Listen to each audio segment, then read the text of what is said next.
या तो अगर आपको भी डॉक्टर ने बोल दिया कि आप कंसीव नहीं कर सकते, आप भी विश्वास के साथ खुदा के घर में आए, आप भी अपने लिए प्रेयर कराएं, परमेश्वर के वचनों को सुने, खुद भी आप अपने घर में प्रेयर करें। आप देखेंगे कि परमेश्वर आपको सेम नहीं रहने देगा, परमेश्वर उस बंद गर्भ को खोलेगा और आपको भी एक बड़ी गवाही के साथ खड़ा करेगा यीशु मसीह के नाम से। हालेलुया। सच में परमेश्वर सब कुछ करने में सामर्थ्य है जब हमारा फेथ परमेश्वर के ऊपर होता है, जब हम कंप्लीटली उसके ऊपर फेथ करते हैं, हम हर बात को साइड करके उसके ऊपर भरोसा रखते हैं कि नहीं परमेश्वर मेरा भरोसा तो तू है, परमेश्वर मेरा परमेश्वर लॉयर तो तू है, प्रभु मेरा डॉक्टर तो तू है, परमेश्वर मेरा सब कुछ करने वाला तो तू है, परमेश्वर मुझे रास्ता दिखाने वाला, मुझे गाइड करने वाला तो तू है, परमेश्वर मेरा टीचर तो तू है, मुझे सिखाने वाला तू है, मेरा प्रोवाइडर तू है। जब हम सब कुछ उस परमेश्वर को कहते हैं कि प्रभु तू ही है जो मेरी लाइफ में सब कुछ करने वाला, मुझे रचने वाला, मुझे बनाने वाला, ये सांसें देने वाला तू है परमेश्वर, तो सच में जब हम परमेश्वर को बोलते हैं तो वो परमेश्वर वैसा ही हमारी लाइफ में करता है यीशु मसीह के नाम से। हालेलुया। तो आज जो परमेश्वर के दास ने वचन आपको देने के लिए बोला है, आप जब उस वचन को सुनेंगे तो मेरा विश्वास है कि परमेश्वर का आत्मा आपको आत्मिक उन्नति के साथ भरेगा। आज आप परमेश्वर के वचन के द्वारा सीखेंगे और ये वचन आपके जीवन में बड़ी ब्लेसिंग को लेकर आएगा यीशु मसीह के नाम से। हालेलुया। जब हम परमेश्वर के वचन के बीच में से पढ़ते हैं लूका उसके 10:19 में लिखा है, परमेश्वर का वचन कहता है कि देखो मैंने तुम्हें सांपों और बिच्छुओं को रौंदने का और शत्रु की सारी सामर्थ्य पर अधिकार दिया और किसी वस्तु से तुम्हें कुछ हानि ना होगी। परमेश्वर कहते हैं कि मैंने तुम्हें किस चीज का अधिकार दिया है? सांपों और बिच्छुओं को रौंदने का। परमेश्वर कहते हैं कि और शत्रु की सारी सामर्थ्य पर तुम्हें क्या दिया है? अधिकार दिया है। कि जो भी सांप और बिच्छू क्या है, वो बीमारी की, गंदगी की, अशुद्धता की जो स्पिरिट है, जो आत्माएं हैं, वो दुष्ट आत्माएं हैं, परमेश्वर कहते हैं कि मैंने तुम्हें उन्हें रौंदने का, उन्हें डिस्ट्रॉय करने का क्या दिया है? अधिकार दिया। और शत्रु की सारी सामर्थ्य के ऊपर, शत्रु कौन? वो जो क्या करता है आपके जीवन में आपको परेशान करता है, वो अंधकार की शक्तियां जो आपको बीमारी में लेकर जाती है, जो आपको नशों में लेकर जाती है, जो आपको पाप में, विभिचार में, लालच में, हत्या में, गलत संगति में लेकर जाती हैं, वो क्या है? वो सांपों और बिच्छुओं की गंदी स्पिरिट्स है। परमेश्वर कहते हैं कि मैंने तुम्हें उन्हें रौंदने का क्या दिया है? अधिकार दिया है। तो परमेश्वर ने जब हमें ये अथॉरिटी दी हुई है, तो अगर हम अपनी अथॉरिटी का इस्तेमाल ना करें और हम सिर्फ कहें कि हाय परमेश्वर ये जो परमेश्वर ये जो चीज़ है मेरे अंदर से क्यों नहीं जा रही, तो परमेश्वर कहेगा कि मेरे वचन को पढ़, देख मैंने अपने वचन में तेरे लिए क्या कहा है कि मैंने तुम्हें सांपों और बिच्छों को रौंदने का अधिकार दिया है। तो अब तुझे क्या करना है? तुझे अपने अधिकार को, अपने राइट को क्या करना है?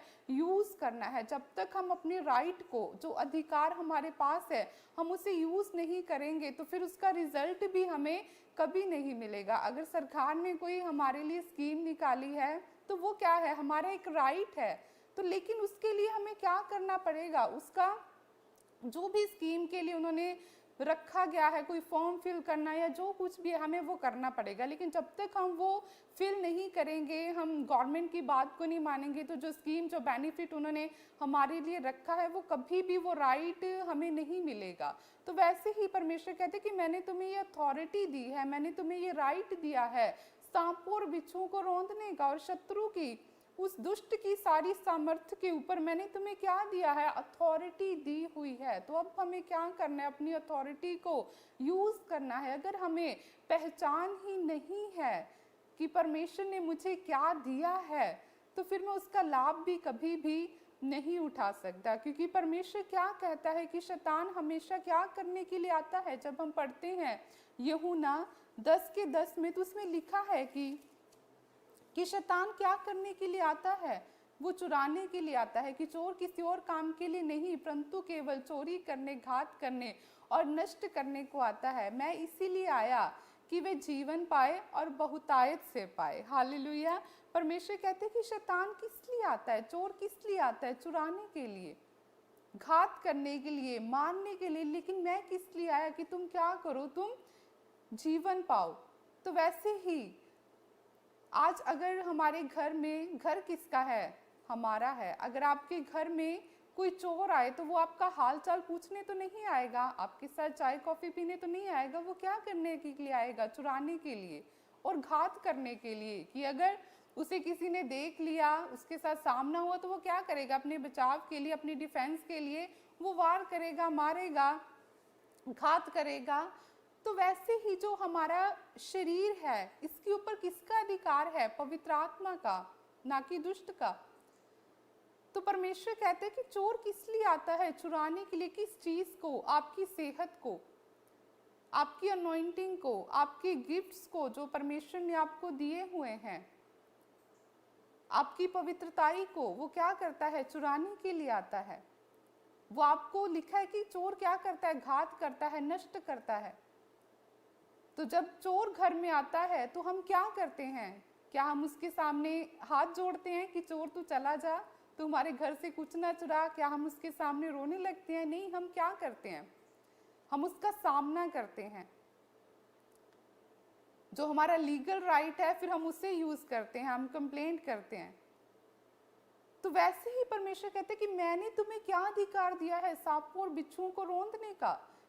कि वो स्पिरिट जो तुम्हारी सेहत को चुरा रही है, वो अंधकार जो तुम्हें गलत चीजों में, अशुद्ध चीजों में लेकर जा रहा है, परमेश्वर कहते हैं कि मैंने तुम्हें उन्हें रौंदने का क्या दिया है? अधिकार दिया है। लेकिन अगर हमें अपने अधिकारों का पता ही नहीं है तो फिर हम उसे क्लेम भी कैसे करेंगे? हालेलुया। तो वैसे परमेश्वर का वचन है, अगर हमें पता है कि हाँ ये वचन मेरे लिए है, तो फिर मुझे क्या करना है? उस वचन के द्वारा उस सांपों और बिच्छुओं की स्पिरिट को क्या करना है? रौंदना है। और मुझे बोलना है कि परमेश्वर तेरा वचन कहते हैं कि मैंने तुम्हें शत्रु की सारी सामर्थ के ऊपर क्या दिया है? अधिकार दिया है। तो परमेश्वर ये क्या है? मेरा राइट है शत्रु की सामर्थ के ऊपर। जब आप वचनों के बीच में परमेश्वर के सामने जाते हैं तो आप क्या कर रहे हैं? आप अपने अधिकारों का, अपने राइट्स का क्या कर रहे हैं? यूज कर रहे हैं। जब आप अपने राइट्स का यूज करेंगे तभी तो उसका बेनिफिट, उसका रिजल्ट आपको मिलेगा यीशु मसीह के नाम से। अगर आप बीमार है और आपको पता ही नहीं है आपका परमेश्वर ने कौन सा वचन आपके लिए रखा है जिसके द्वारा आप सांपों और बिच्छुओं की स्पिरिट्स को रौंदेंगे, तो फिर आप सिर्फ अगर यही बोलते रहें कि हे प्रभु तू मुझे बचा, तो फिर कैसे होगा? परमेश्वर कहेगा कि मेरे वचन को उठा, इसे पढ़, देख मैंने तेरे लिए क्या बोला है, कि मैंने जो कोड़े खाए वो किसके लिए थे? तेरी चंगाई के लिए थे। अगर मैं बांधा गया तो मैं इसीलिए बांधा गया कि तू छूट सके, तू आजाद हो सके दुष्ट आत्माओं के बंधनों से। तो अगर हमें अपने अधिकारों का पता ही नहीं है तो फिर हम परमेश्वर के सामने भी कैसे जाएंगे? लेकिन आज अगर हम परमेश्वर के वचन को पढ़ते हैं तो फिर हम अथॉरिटी के साथ परमेश्वर के सामने जाते हैं कि परमेश्वर नहीं, देख तेरा वचन मेरे लिए ऐसा कहता है, तूने मेरे लिए ये रखा है। परमेश्वर ये मैं नहीं बोल रहा प्रभु, तेरा वचन ऐसा कहता है। और परमेश्वर तो अपने वचनों का क्या है? पक्का परमेश्वर है खुदा। ये आकाश और धरती टल सकते हैं परमेश्वर, लेकिन तेरा वचन कभी भी नहीं टलता। तो परमेश्वर अपने वचन के अनुसार तू क्या कर? मेरे जीवन में काम कर। लेकिन जब तक हमें पता ही नहीं है हम उसका बेनिफिट कभी भी नहीं ले सकते। अगर मेरे पास आईफोन हो और मुझे पता ही ना हो इसमें कौन से फीचर्स हैं, तो फिर वो आईफोन भी मेरे लिए एक नॉर्मल, वो जो नोकिया के फ़ोन होते थे बटन वाले, उसके समान है वो। क्योंकि फिर उसका यूज़ सिर्फ मैं फ़ोन सुनने के लिए और उसे बस बात करने के लिए यूज़ कर रही हूँ। लेकिन जब मुझे पता होगा कि हाँ इसमें ये फीचर्स है, अच्छा ये सॉफ्टवेयर है इसमें, मैं इसका ये लाभ उठा सकती हूँ, तो तभी तो फिर मेरे लिए वो काम का है। तो वैसे ही परमेश्वर का जो वचन है, हमें जब पता ही नहीं है कि परमेश्वर ने कौन से अधिकार मुझे दिए हैं, कौन सी आशीषें हैं जो परमेश्वर ने मुझे दी है, लेकिन जब मुझे इसे पता ही नहीं है, मुझे आईफोन को चलाना ही नहीं आता, तो फिर गलती कंपनी की नहीं है जिन्होंने इसे लॉन्च किया, गलती किसकी है? मेरी है। क्योंकि मुझे उसे चलाना क्या है? सीखना है।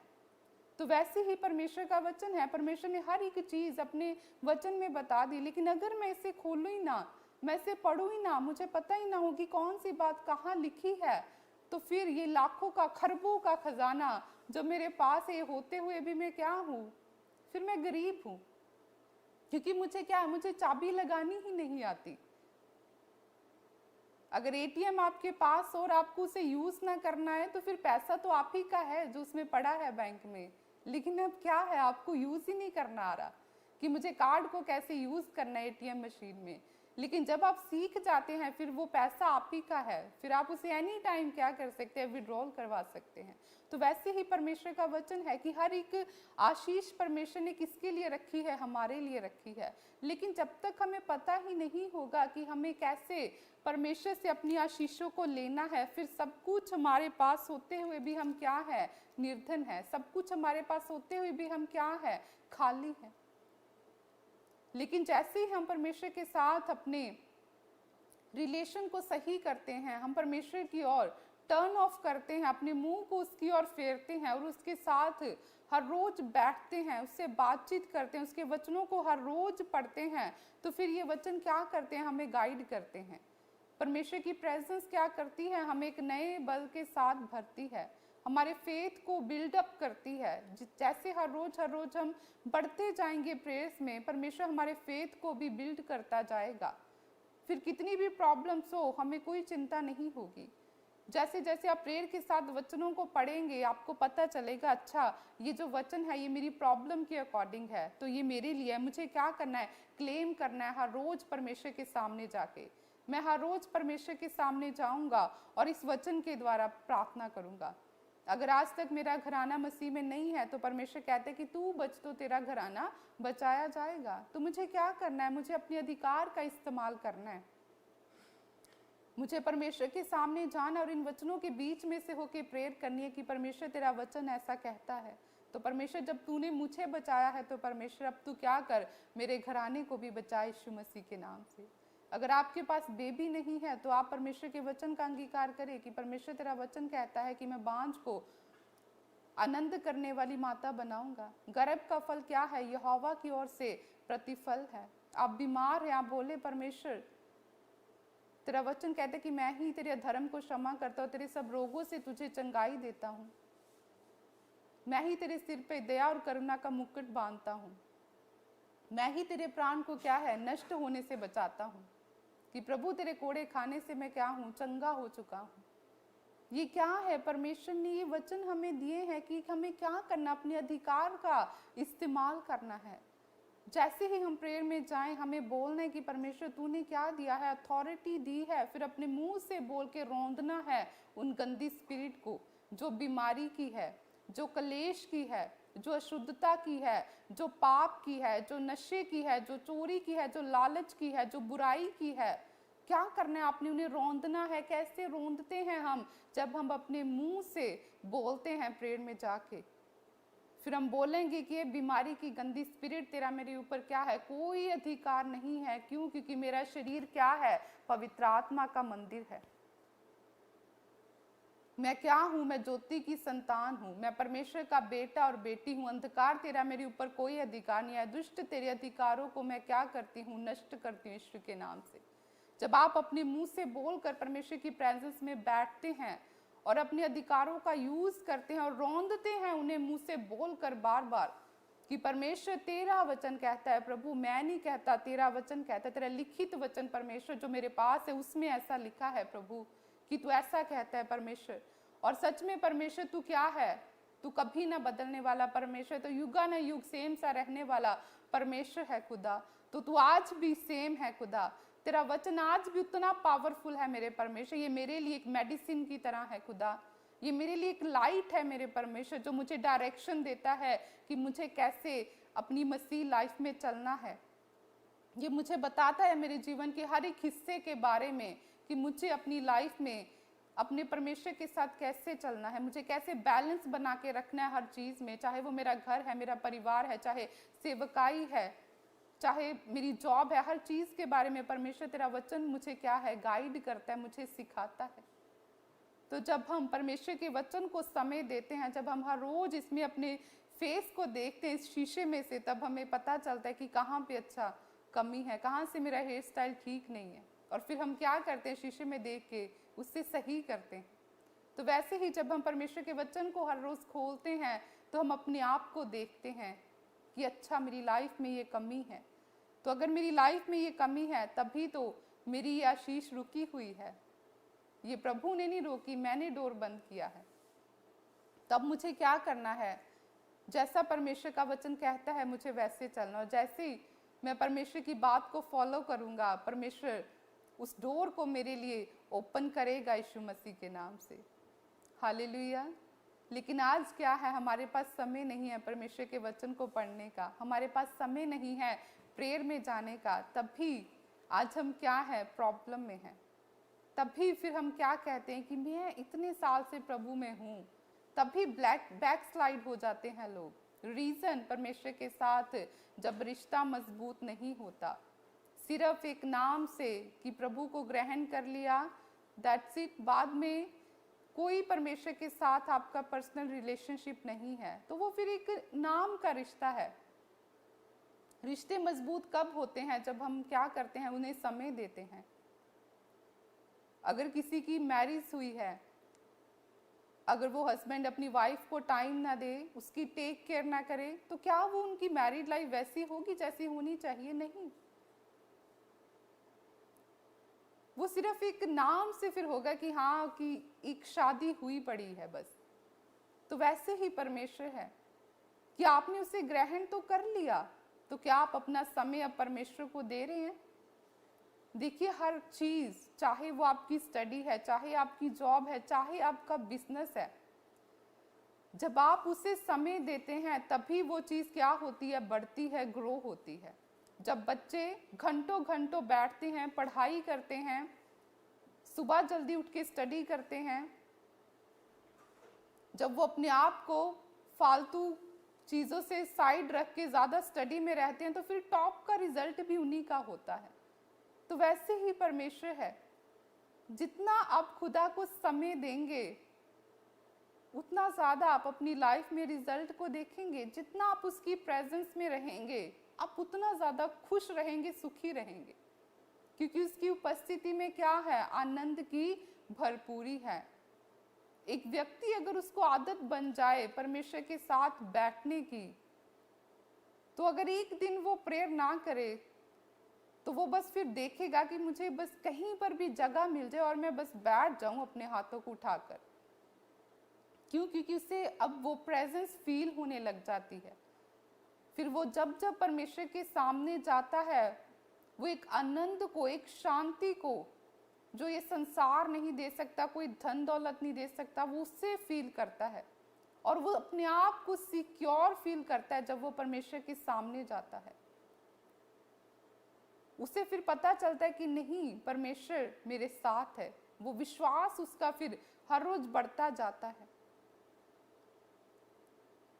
तभी जब आप चर्च में आते हैं, तभी परमेश्वर अपने दासों के द्वारा बात करता है कि क्या करें, हर रोज प्रेयर में बने रहें। परमेश्वर का वचन भी हमें यही कहता है कि क्या करो, नित्य प्रार्थना में लगे रहो, निरंतर प्रार्थना में लगे रहो। जब आप पढ़ते हो, कहीं पे लिखा हुआ है नित्य, कहीं लिखा है निरंतर। नित्य मतलब एवरी डे, बिना ब्रेक लिए। जैसे खाने के बिना आप ज्यादा दिन नहीं रह सकते, शरीर क्या हो जाएगा, वीक हो जाएगा। तो वैसे ही बिना प्रेयर के, बिना संगति के परमेश्वर के वचनों को पढ़े आपकी स्पिरिट ज्यादा दिन हेल्दी नहीं रहेगी। क्योंकि जैसे शरीर को डिजाइन ऐसे किया गया है कि उसे फूड चाहिए, तो स्पिरिट को भी क्या चाहिए, वो स्पिरिचुअल फूड चाहिए। उसे वो परमेश्वर का वचन चाहिए। जैसे ही वो परमेश्वर का वचन आपकी स्पिरिट के अंदर जाता है, आपकी स्पिरिट क्या होती है, हेल्दी होती है। जैसे आप अपने शरीर का ध्यान रखते हो, हेल्थ कॉन्शियस हो, वैसे ही स्पिरिट कॉन्शियस बने, आत्मा में बीमार ना बने। हर रोज परमेश्वर के सामने जाएं, उससे मांगे, फिर देखें क्या लाइफ सेम रहेगी। आप अपने बेस्ट फ्रेंड के साथ घंटों बैठते हैं, क्या प्रभु के साथ बैठते हैं इतना समय? क्योंकि सबसे ज्यादा बेस्ट फ्रेंड तो वो परमेश्वर है। आपका बेस्ट फ्रेंड भी आपकी बातों को लीक कर देगा, लेकिन वो जीसस वो कभी भी नहीं करेगा। सबसे अधिक वफादार, ईमानदार कौन है? वो परमेश्वर है, जो हमें हर परिस्थिति में क्या है, संभाल के रखता है। दोस्त छोड़ देंगे जब समय बुरा आएगा, लेकिन वो परमेश्वर कभी भी हमें नहीं छोड़ता। जब बेस्ट से बेस्ट फ्रेंड भी आपका साइड हो जाता है, तब भी वो परमेश्वर आपके साथ खड़ा रहता है। तो किसको अपना बेस्ट फ्रेंड बनाना चाहिए? जीसस को, जो आपको देखकर कभी भी सुनाता नहीं है कि देख मैंने तेरे लिए ये किया। उसके जितना वफादार कोई नहीं, जितना वफादार, जितना लॉयल वो है हमारे साथ। अगर आप उसको अपना बेस्ट फ्रेंड बनाएंगे, आप बेनिफिट में जाएंगे यीशु मसीह के नाम से। आप अपने दिल की हर बात कैसी भी हो, आप उसके सामने खोल के रखो, ना कि अपने बेस्ट फ्रेंड के साथ, क्योंकि वो लीक कर देगा लेकिन जीसस नहीं करेगा। क्योंकि वो जीसस क्या करेगा, उसका सल्यूशन भी बताएगा। और जब सिचुएशन कैसी भी होगी, वो बेस्ट फ्रेंड चला जाएगा लेकिन जीसस नहीं जाएगा। वो वहीं पर खड़ा रहेगा। जब सब साथ छोड़ देते हैं, लेकिन वो यीशु कभी नहीं छोड़ता। जब कोई किसी की बात नहीं सुनता, और जब आप भागे भागे अपने परमेश्वर के पास आते हैं, उस बेस्ट फ्रेंड के पास आते हैं, वो तब भी आपको गले से लगाता है। आप कितनी भी गलतियां कर लो, और जब फिर से आप उसके पास जाते हैं कि परमेश्वर मुझे माफ कर, क्षमा कर, वो फिर से क्या करता है? अपने हाथों को फैला के आपको अपने गले से लगाता है। कितना प्रेम से भरा हुआ परमेश्वर है वो, कितना वफादार, ईमानदार है वो परमेश्वर। इसीलिए परमेश्वर की संगति में हर रोज रहें, परमेश्वर के साथ अपने रिश्ते को सही बनाएं। हम अपने आप को चेंज नहीं कर सकते, लेकिन उसकी सामर्थ्य है जो हमें बदलती है यीशु मसीह के नाम से। हालेलुया। मेरा विश्वास है कि आज जो वचन आपने सुना है, इसके द्वारा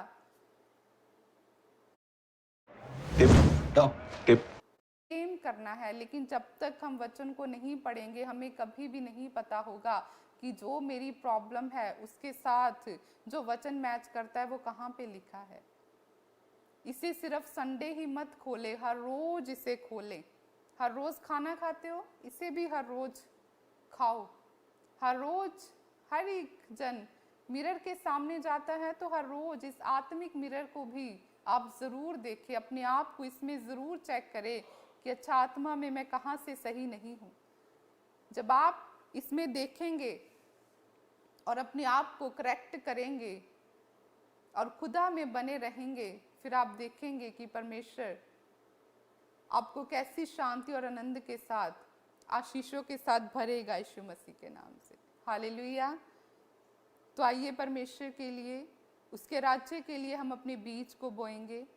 जितने भी लोग इस समय देख रहे हैं, आप अपने बीज को परमेश्वर के लिए उठाएं। अपनी प्रेयर के साथ साथ अपनी गिविंग को भी आप रखें। परमेश्वर के कामों के लिए हर्ष के साथ बोएं हमेशा। कभी भी बोते समय आप कुड़कुड़ाए ना, क्योंकि याद रखें जो आप बोते हैं आप खुदा के कामों के लिए बो रहे हैं। आप किसी मनुष्य को नहीं दे रहे, आप किसी पास्टर्स को नहीं दे रहे, आप किसको दे रहे हो? प्रभु को दे रहे हो। आप उसके राज्य के विस्तार के लिए दे रहे हो, आप उसके भवन की ग्रोथ के लिए दे रहे हो कि परमेश्वर तेरे काम ना रुके खुदा, तेरे भवन में जितने काम है परमेश्वर वो चलते रहें खुदा।